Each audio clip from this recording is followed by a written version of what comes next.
My name is Maya. I'm 34, a night shift nurse, and I thought I understood grief. Then my mom died on a rainy Tuesday, and I learned grief has cousins: shock, rage, and the cold quiet that makes you hear the refrigerator hum like it's judging you. 3 days after the funeral, my older brother Kyle and younger sister Renee came over to help me sort the house. Mom's little blue bungalow wasn't fancy, but it was ours. The place I came home to after breakups and board exams, the porch where Mom taught me to braid my hair. They arrived with cardboard boxes, fake smile sympathy, and a sheet of paper stuck to my fridge with a magnet shaped like a strawberry. "Sign this," Renee chirped, like we were passing around a birthday card.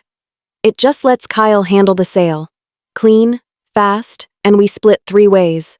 "Sale?" I blinked. Mom wanted me to stay here. I moved back to care for her. We talked about it. Kyle slid a new key onto the counter. "Market's hot. We close in 30 days. I already have an investor lined up. Before I continue, tell me where you're watching from in the comments and hit like or subscribe if you've ever had family turn logistics into a weapon. What happened after I looked closer at that simple form will have your jaw on the floor." The paper wasn't a condolence card. It was a quitclaim deed with my name typed neatly on the grantor line. If I signed, I'd give up any claim to the house, Mom's house, in exchange for nominal consideration. I might be a nurse, but I can read, and I could read the sweat beading at Kyle's hairline. "I'm not signing anything," I said, my voice doing that calm thing it does before a code blue. "Where did this come from?" "From Mom," Renee said too quickly. She changed her mind. "Verbal wishes don't count, Maya. Paperwork does." I looked at the strawberry magnet holding the deed. It was chipped on the leaf. Mom had dropped it last fall and laughed at herself. The memory stabbed. I pictured the nights I set my alarm for her meds, the soups I pureed when her appetite vanished, the way she squeezed my hand and said, "I want you to be safe in this house when I'm gone." Kyle checked his watch. "We don't have all day." I moved my 2 p.m. listing appointment. There were flowers on the table, lilies already browning at the edges. The house still smelled like casseroles from neighbors. 10 days earlier, I'd been writing morphine doses and heat patches on a whiteboard. Now my siblings were peeling my life off the walls. "Mom had a will," I said. "Sure," Renee said. "A basic one from years ago. This is updated. The word clanged. I pulled my phone and texted Aunt Jo, Mom's older sister and my emergency contact since I was 5. "Did Mom ever change her will?" Dots flickered. No reply. Kyle slid the deed toward me. "We'll keep your name on the proceeds list. But the investor needs a clean title. If you jam this up, we all lose all?" I asked. "Or just you?" Something flashed in his eyes. Guilt? Panic?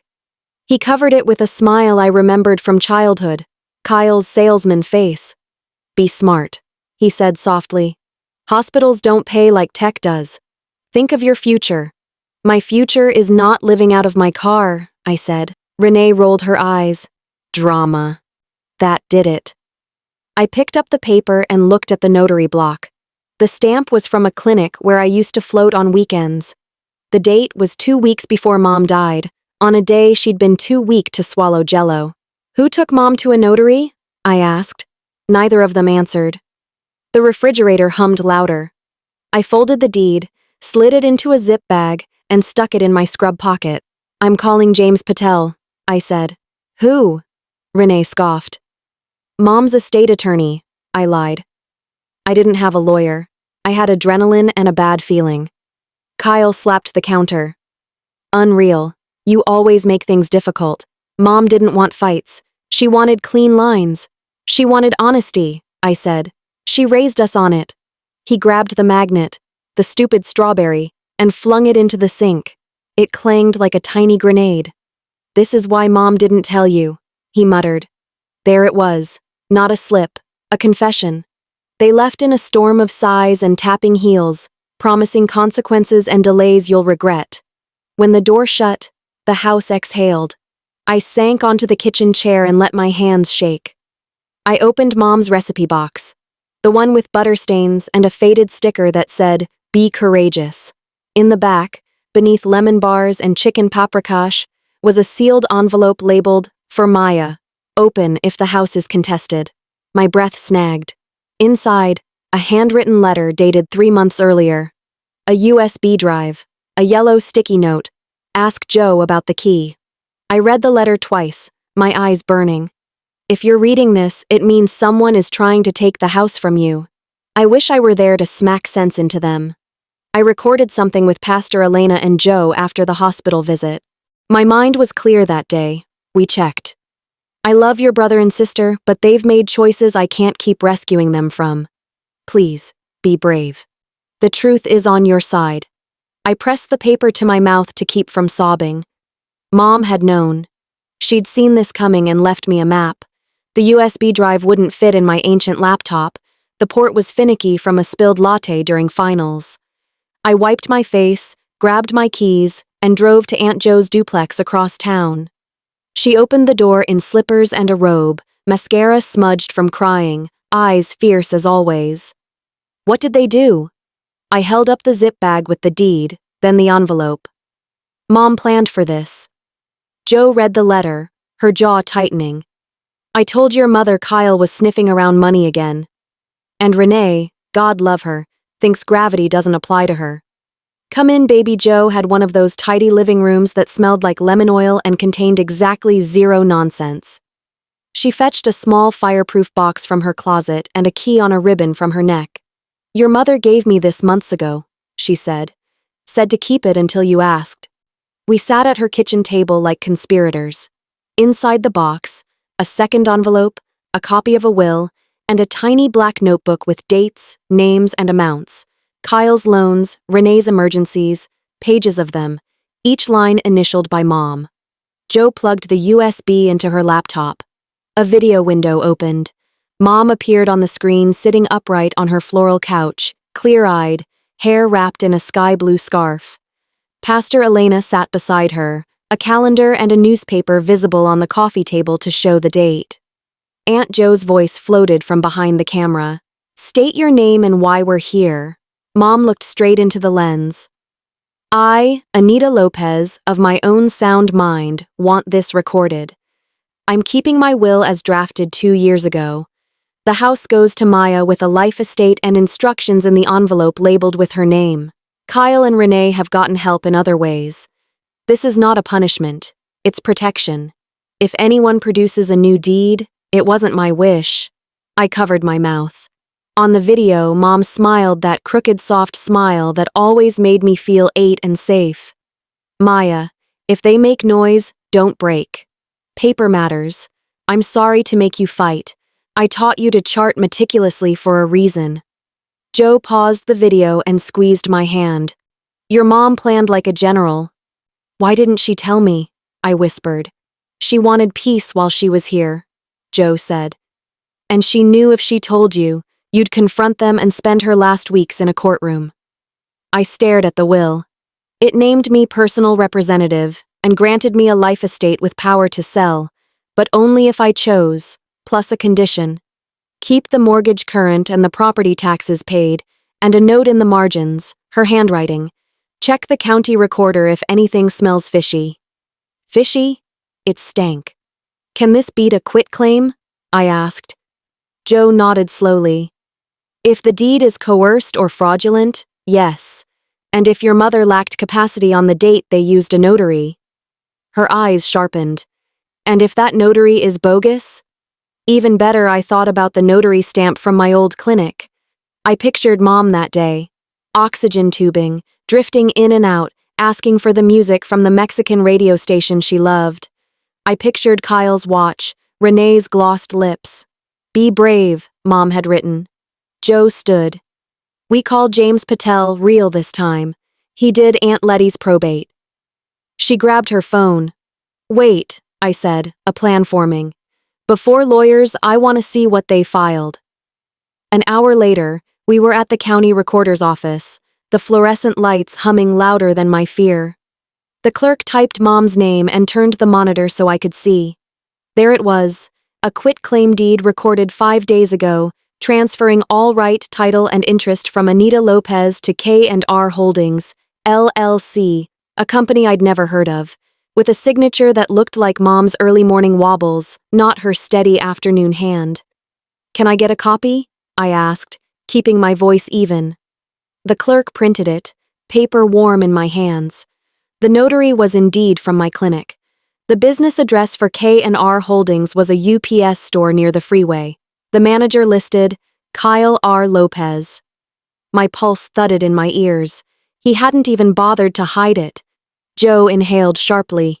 "He made an LLC with his initials and filed your mother's house to it while she was dying." My phone buzzed. A text from Renee. "Investors coming by at 5 to walk the property." Don't make this weird. We looked at the clock. 3:42 p.m. Joe's hands trembled, but her voice was steel. "Call Patel. Then call Frank." "Frank?" I asked. "Private investigator," she said. "He's retired PD. He loves this kind of mess." I took a breath that felt like stepping into a cold river. In 2 hours, strangers would walk through Mom's house like it was already theirs. But I wasn't the girl who signed things to keep the peace anymore. I tucked Mom's letter into my bag, straightened my shoulders, and dialed. Because if my siblings wanted a war of paperwork, I had receipts. And a mother who had left me the truth on a USB drive. When the investors arrived at 5, one of them wasn't a stranger at all, and what he slipped into my hand at the doorway changed everything. At exactly 4:58 p.m., 2 black SUVs rolled up to the curb outside Mom's bungalow. From the window, I counted 3 men and 1 woman, all dressed in business casual, polished, detached, confident. They moved like they'd already bought the place. Beside me, Aunt Jo adjusted her glasses, muttering, "These aren't investors. They're sharks." One of the men, a tall guy in a navy suit, rang the doorbell. My pulse hammered. "Stay calm," Jo whispered. "You've got the truth. Let them show their cards." I opened the door, the late sun slicing across the porch. "Ms. Lopez?" the man asked. His voice was smooth, the kind of tone people use to sell fake security. "We're here on behalf of K&R Holdings to conduct a walkthrough before closing." "You're early," I said flatly. He smiled politely. "We like to be thorough." Behind him, the woman was snapping photos on her phone, while the other 2 whispered, checking notes on a clipboard. Then the man in the back caught my eye, and my breath hitched. It was Dr. Alan Cortez, the clinic notary from the fraudulent deed. Our eyes locked. For a second, guilt flickered across his face before he looked away. "You," I said quietly, "you notarized my mother's signature." Alan froze.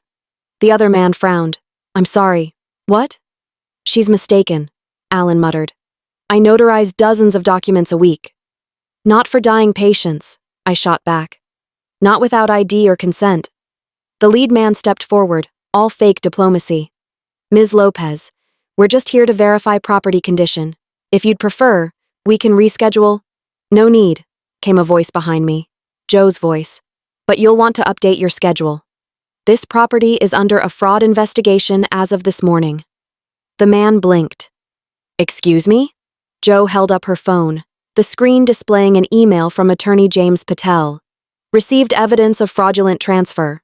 Request immediate halt to pending sale." County and state authorities notified the lead man's polite mask slipped. "You called the county?" "And the state," Joe said sweetly. "They'll love the notary angle." The woman with the phone slowly lowered it. Alan shifted his weight. The clipboard guy looked ready to bolt, but the man in the suit recovered fast. "This can all be resolved privately. Litigation helps no one.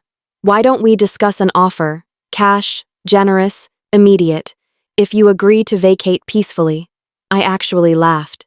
It came out sharp and shaky. "You think I'm selling my mother's house because you forged her name?" He didn't flinch. "Everyone has a price, Ms. Lopez." Joe stepped closer, crossing her arms. "You're about to find out ours is integrity and law enforcement." Alan spoke up then, his voice low. "Maya, I didn't know. Kyle said your mom wanted it. He brought her in on oxygen, said the doctor approved the trip." I stared at him.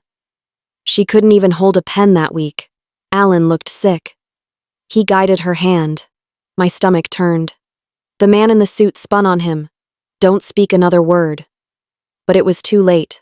My phone was recording in my pocket. Joe whispered, "Good girl." Alan tried to backtrack. He said she wanted.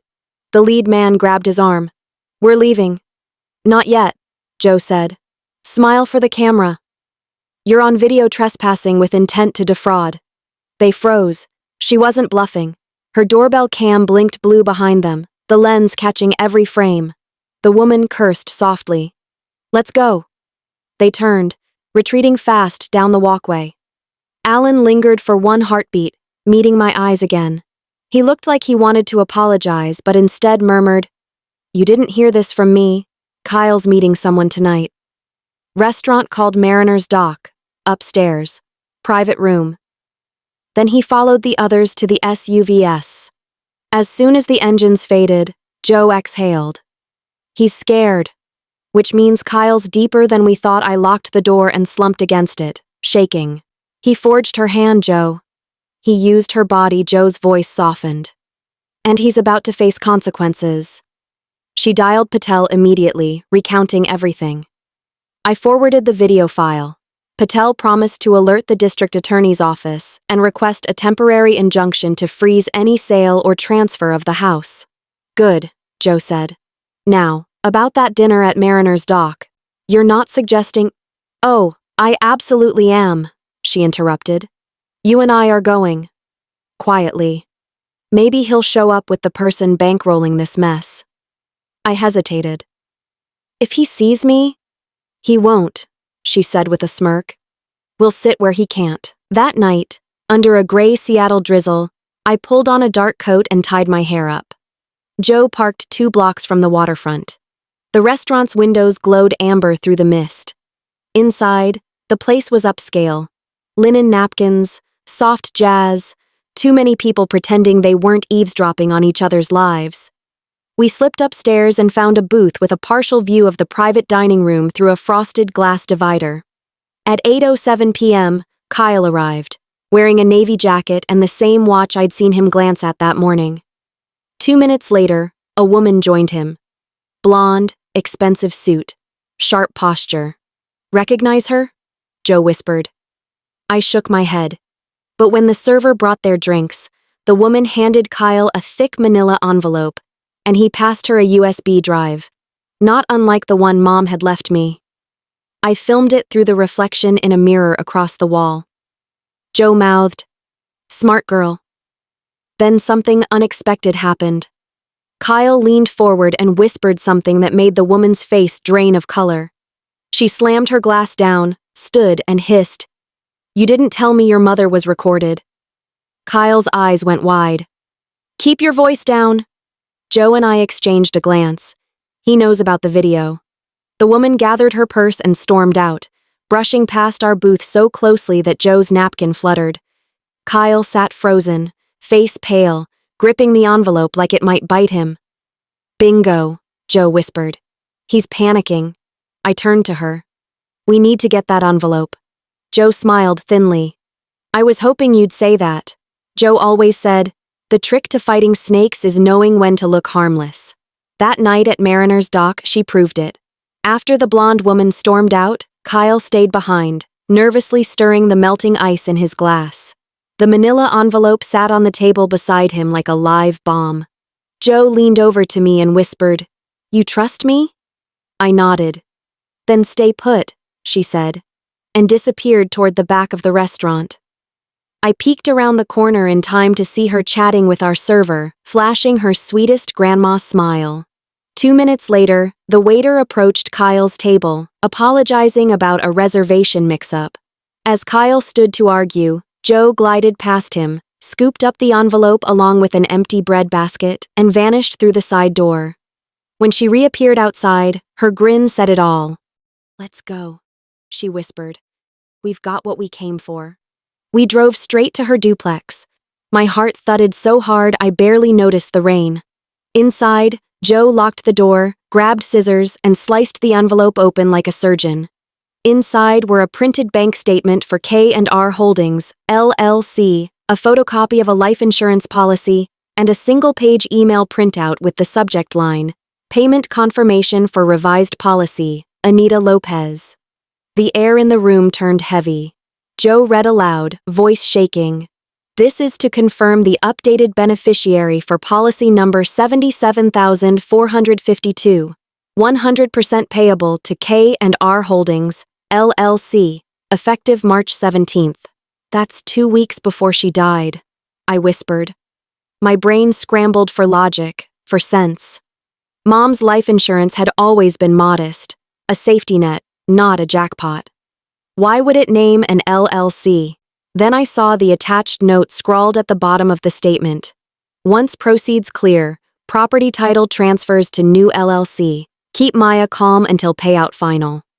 Joe's face drained of color. They didn't just forge the house. They forged the insurance too. I felt dizzy. That means they were planning to cash out her death before the funeral flowers wilted. Joe finished grimly. "They thought you'd roll over, sign the house, and vanish." I dropped into a chair. "She raised them too." Joe placed a hand on my shoulder. "Your mother tried to protect you, Maya.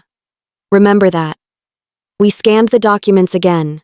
The email had been sent from a generic address, agent@seasideinsure.com. Joe frowned. "That's not a real company. It's probably a shell or burner email. But the transaction line says, 'Transfer approved by A. Cortez.'" "Alan," I said, "the notary.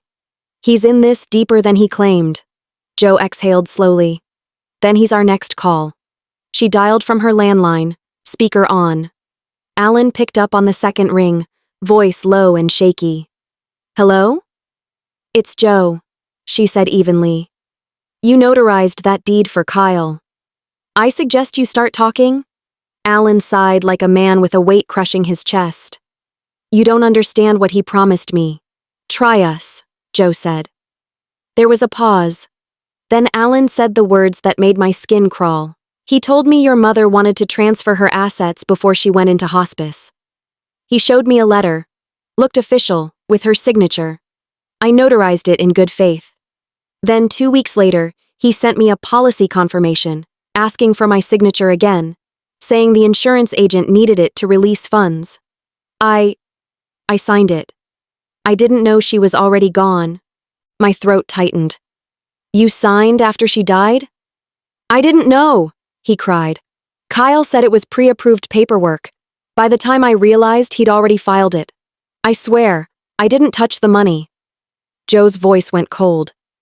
"Then you won't mind giving a written statement?" He hesitated. "If I do, he'll ruin me." Joe shot me a look. I nodded. "Then you'd better help us ruin him first," she said. Alan agreed to meet us in the morning at a coffee shop downtown to hand over everything. Joe hung up, her hands trembling. "That's enough to bury Kyle," I whispered. "Almost," Joe said. "But if he has that payout already in process, we need proof before it clears." I frowned. "How?" Joe smiled. "We'll follow the money." The next morning, Alan was already seated when we arrived, looking 10 years older. He slid a folder across the table, notarized logs, transaction emails, and a flash drive. "That's every file Kyle sent me. You'll see his LLC routing number there." "Did he ever mention a partner?" Joe asked. Alan nodded. "Yes. A woman named Dana Vale. Said she worked for Seaside Insurance as an underwriter." "Dana," I murmured. "That's the blonde woman from dinner." Alan nodded again. "She was his contact. She handled the fake policy update. I thought she was legit. I skimmed the email chain. Dana's messages were cold and professional, signed with the company logo, but her footer number was traced to a disconnected prepaid phone. Everything was fake. Suddenly, my phone buzzed. A text from an unknown number. "Meet me alone at Mom's house. Tonight. 7 p.m. K." I showed Joe. "He wants to meet." Joe frowned. "That's not good." "He knows you're closing in." "Then maybe that's why I should go," I said quietly. "If he's desperate, he might confess." Joe hesitated. "If you're going, I'm close behind." That evening, I arrived at the bungalow at 6:58 p.m. The sun was dipping low, painting the living room gold. I half expected him not to show. Then a car door slammed. Kyle entered without knocking, looking worse than I'd ever seen him. Unshaven, wild-eyed, hands trembling. "You talked to Alan," he said flatly. "You forged Mom's signature," I replied. "You tried to sell her house and steal her insurance." "I saw the emails, Kyle." He laughed, a broken sound. "You always had that nurse tone. Calm, judgmental. You have no idea how much debt I'm in. Renee, too. We were drowning. So you decided to rob a dying woman?" "I decided to survive," he snapped. "You had everything. Mom's praise, her trust. You got the sympathy, the house, the halo. I just wanted something fair." "Fair?" My voice cracked. "You wanted to profit off her death." Kyle stepped closer. "You don't understand. Dana's not who you think she is." "What?" He swallowed hard. "She's Mom's biological niece.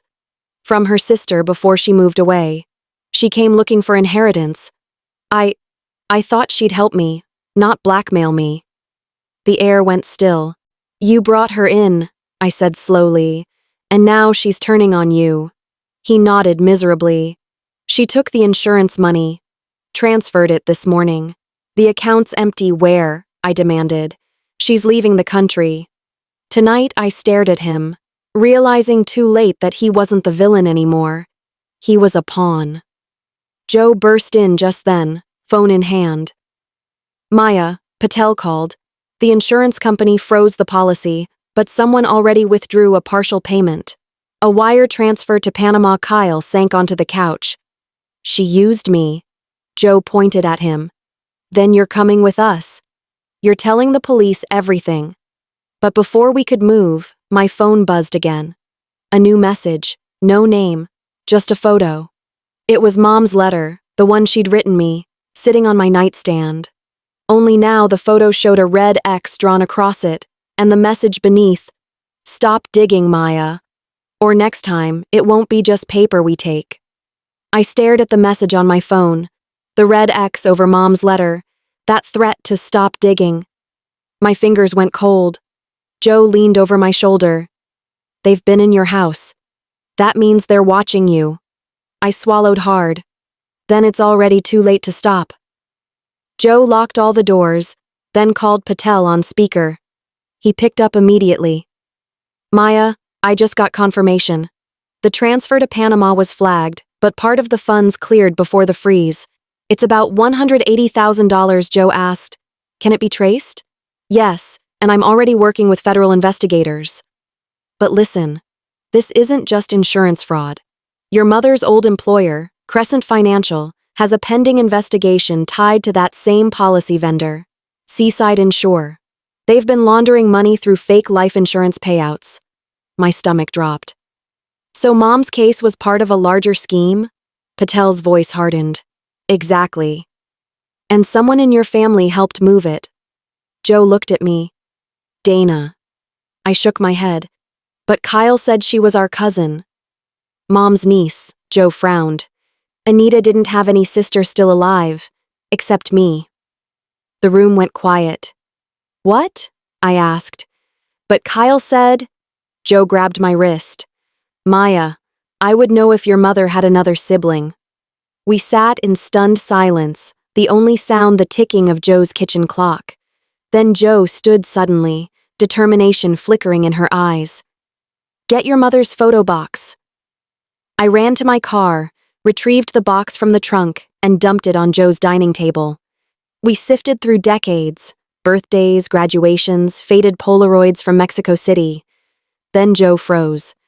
"Here." She pulled out a worn photo, a young Anita standing beside a smiling woman who looked eerily familiar. Blonde hair, same sharp chin. The back read, "Anita and Lydia, 1987. I frowned. "Who's Lydia?" Joe whispered. "Her college roommate." They were close, too close, according to my mother. Lydia got pregnant right after they stopped talking. She looked at me, realization dawning like lightning. "Dana Vale," she said. Vale was Lydia's married name. It hit me all at once. Dana wasn't Mom's niece. She was Lydia's daughter. And if Lydia's child was Dana, then she was my half-sister. That night, Patel confirmed our fear. The birth record matches, he said over the phone. Dana Vale, mother, Lydia Thompson. Father, unknown. But I traced hospital employment records from the late 80s. Your mother and Lydia worked at the same clinic. Jo covered her mouth. Oh, Anita. I sank into the couch. She must have had a child before us. Jo nodded slowly. And she hid it.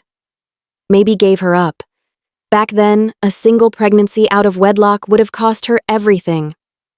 I stared at the screen of my phone where Dana's photo glared back at me from her LinkedIn profile, smiling, confident, cold. She came back for revenge, I whispered. She used Kyle to steal everything Mom built. Jo put a hand on my shoulder. Then we end this. The next morning, Patel arranged a meeting at the district attorney's office. Kyle came, still shaken, clutching a folder of his own. Jo and I sat opposite him, the table thick with tension. The DA, a stern woman named Ms. Franklin, began, Mr. Lopez, your cooperation can reduce your sentence, but we need full disclosure. Kyle nodded miserably. It started as a deal. Dana said she could help move things faster with Mom's policy. She had insider access, or so she claimed. I didn't know she was family. Jo snorted. You didn't bother to ask. She promised 50%, Kyle continued. I gave her Mom's info, told her about the house, the health issues. She forged the paperwork and told me to get it notarized quietly. Said it would make everything smoother when Mom passed. And you went along, I said. You didn't care who you hurt. He looked at me, eyes hollow. I cared. But Dana, she said she wanted to make things right. That Mom owed her. I thought, maybe it was true. Ms. Franklin leaned forward. Did she ever mention a motive? Yes, Kyle whispered. She said my mom abandoned her. Left her with strangers. She called her the woman who gave me away. The words hung heavy. Jo whispered, my God. She knew. The DA continued briskly. We've issued a warrant for Dana Vale's arrest, but her phone last pinged near SeaTac Airport early this morning. Customs is on alert. I clenched my fists. She's getting away. Not if the wire trace holds, Patel added. She'll have nowhere to hide. Later that night, I walked through Mom's bungalow slowly, touching every photo frame, every worn edge of furniture. It felt different now, heavier, yet more honest. On the kitchen counter lay Mom's letter, the original one. I unfolded it, reading the final line again. The truth always finds its way home, even if it has to pass through fire. Tears blurred the ink. I whispered, You knew about Dana, didn't you? Outside, headlights flashed across the window, Jo's car. She rushed in, out of breath. They caught her, she said. Dana? Jo nodded.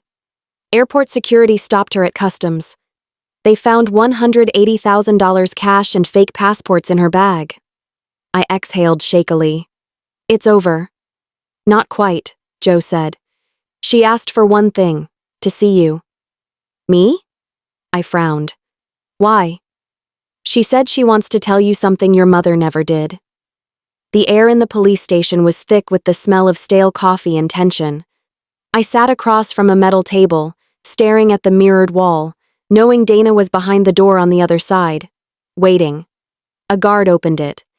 She asked for you. No recording, no lawyer. Just talk. Jo squeezed my hand before I stepped in. Remember, she's not your enemy. She's your mother's ghost. I nodded, my chest tight, and walked in. Dana sat in the corner, wrists cuffed, a smirk tugging at the corner of her mouth. Her perfect hair was a mess now, her confidence cracked, but her eyes, those sharp gray eyes, still carried power. So, she said, voice low, you're Anita's favorite daughter. I sat down slowly. I'm the one who didn't steal her house. Dana laughed softly. Fair. But you're also the one who never had to wonder why your mother left you in a stranger's arms. I stayed silent. She leaned forward, voice trembling now.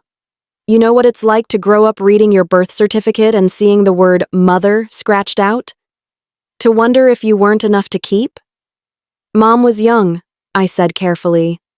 She probably thought she was 27, Dana cut in. A nurse. Stable job. She didn't give me up because she had to. She gave me up because she was ashamed. Because my father was married. The words hit like a thunderclap. I whispered, Who was your father? Dana's lips curled into something between grief and fury. Ask your mother's boss, Dr. Philip Vale, the man who paid her tuition, helped her get promoted, and told her he'd leave his wife every summer for 7 years. My pulse roared in my ears. So when you found out, I found out last year, she interrupted. When my mother died, I went through her papers. Found a letter from Anita, begging her not to tell anyone about me. For everyone's sake.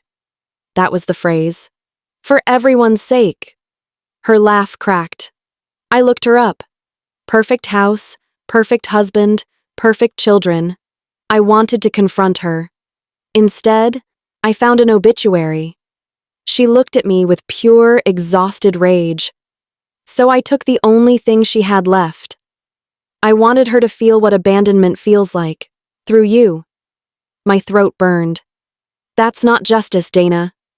That's vengeance. I know, she said quietly, but grief makes monsters out of orphans. For a long time, we just stared at each other, 2 daughters of the same woman, raised in different shadows. I saw it then, under the anger and pride, the same cheekbones, the same shape of her hands. Mom's hands. You could have come to me, I whispered. We could have talked. She shook her head. Would you have believed me? I opened my mouth to protest, then closed it. Maybe she was right. I didn't just want money, she said softly. I wanted someone to admit what she did. To look me in the eye and say, I was wrong. But she never did. So I made sure her name wasn't perfect anymore.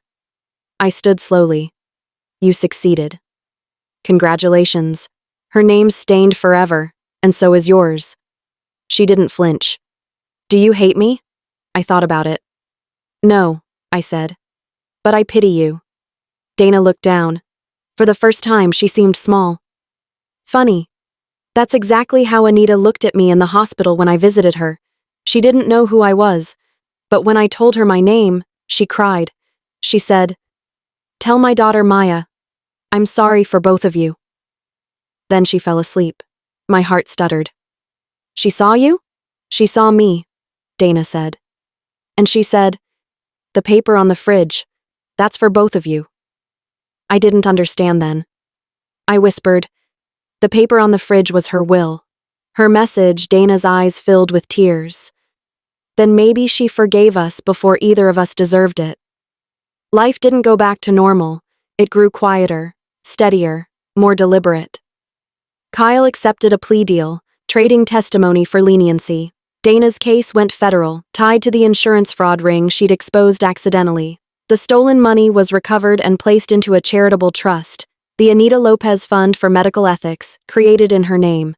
I moved into Mom's bungalow, renovating it 1 room at a time. Every wall still smelled faintly of lavender and coffee. Joe visited every weekend, bringing plants and stories. Sometimes we'd sit on the porch, sipping tea, listening to the city hum. One evening, I opened Mom's old notebook, the one she'd hidden behind the fridge magnets. On the last page, written in her slanted cursive, were 5 words. Both my daughters will heal. I closed the notebook and whispered to the empty kitchen. We're trying, Mom. 3 months later, a letter arrived. No return address, just my name. Inside was a simple photo. A woman standing on a beach, hair loose in the wind, smiling faintly. On the back, 5 words written in looping ink. Thank you for forgiving me. D. I didn't know where she was, or if she was truly free. But for the first time since Mom died, I didn't need every answer. Some truths are better left folded inside old letters, between the ink and the heartbreak. Because in the end, the paper on the fridge wasn't a will, it was a map. A map that led me through betrayal, family, forgiveness, and finally, peace.